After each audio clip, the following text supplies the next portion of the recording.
Tiger fans, it's time for the I Report video, and not this I Report, but the letter I Report, which is the word we are now no longer allowed to say, thanks to the executive order that EJ administered last night on the live show, where he demanded that no one uses the I word anymore. After he used it, I sucked him in a little bit, actually.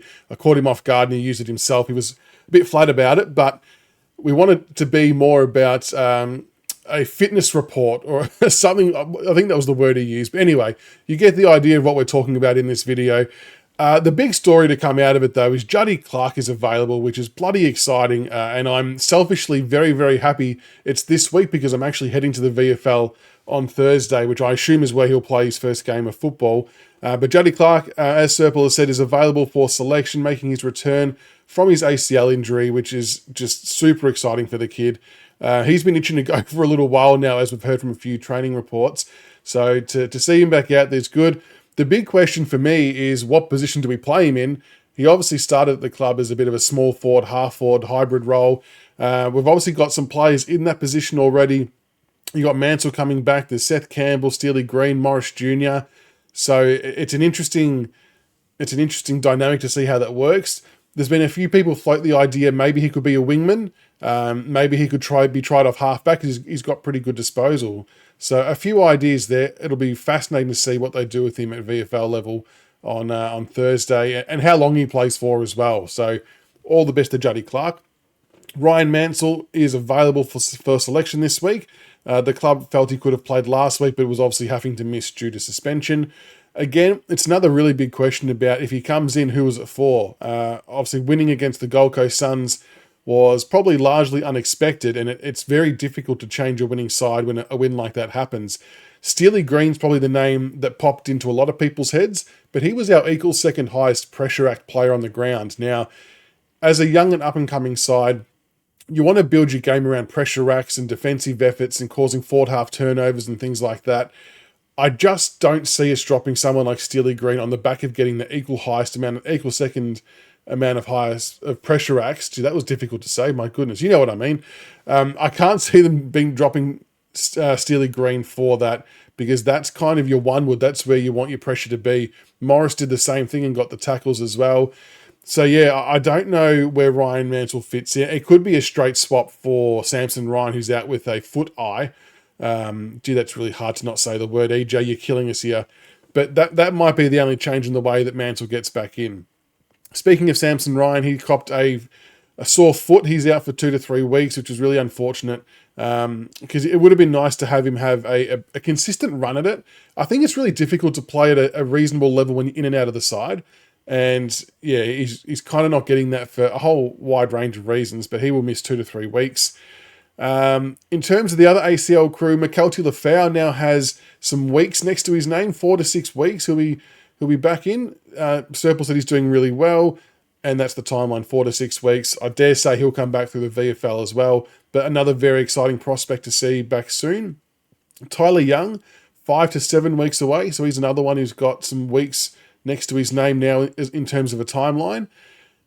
He's one that I'm a little bit unsure about how he will fit back in because our backline is actually quite stacked at the moment, if we're being honest. So it'll be a fair fight for him, but he was doing really well until he did the ACL, and he was very late to starting football as well. So he's actually got quite a bit more room for growth too in terms of footy IQ and development and things like that. So interesting to see what he does upon return. And look, if nothing else, our VFL team's going to get bolstered up dramatically in these coming weeks, which is awesome. Harry Armstrong, still 10 to 12 weeks. No real progress, Serpil mentioned on the website. They said 12 weeks and they're still on track for that. Apparently there was some still shots of him kicking a ball at training. I gather that's all just part of the rehabilitation side of things, so they're being very cautious there. Then Dion Prestia, Achilles, has changed from 3 to 4 weeks to TBC. And I'll just read the notes from the website. Unfortunately, Dion isn't progressing as well as we liked, so it's hard to put a time frame on him at the moment, Serpil said. We are still looking to get him a bit of game time before the bye, but we will see how that goes over time. Now, that does not read well, in my opinion, for Dion and his future, or his playing future anyway. And I've said that the last few weeks. I mean, it said 3 to 4 weeks for about 5 to 6 weeks, if you know what I mean. So you don't want to push the guy out by any stretch because he's a legend of the club, 3 premierships, done a hell of a lot for us and helped took us to the promised land. But his body, unfortunately, seems like it's starting to let him down as the years get on. He's in his 30s, and this isn't isolated. Like, he's had injury concerns in the lead up to this point in time as well. I personally won't be shocked if there's an announcement before the mid-season break on this.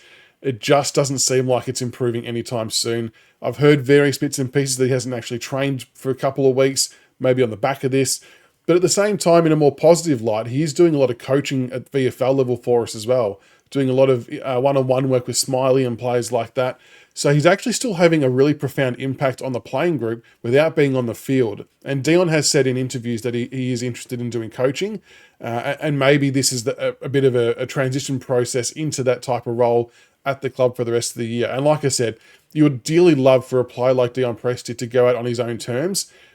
Sometimes those stars don't exactly align, and similar to the Sean Grigg example a few years ago, sometimes a conversation or a call has to be made, especially when you've got the option for the mid-season pick now, and you've got players like Razzo in the VFL doing some nice things.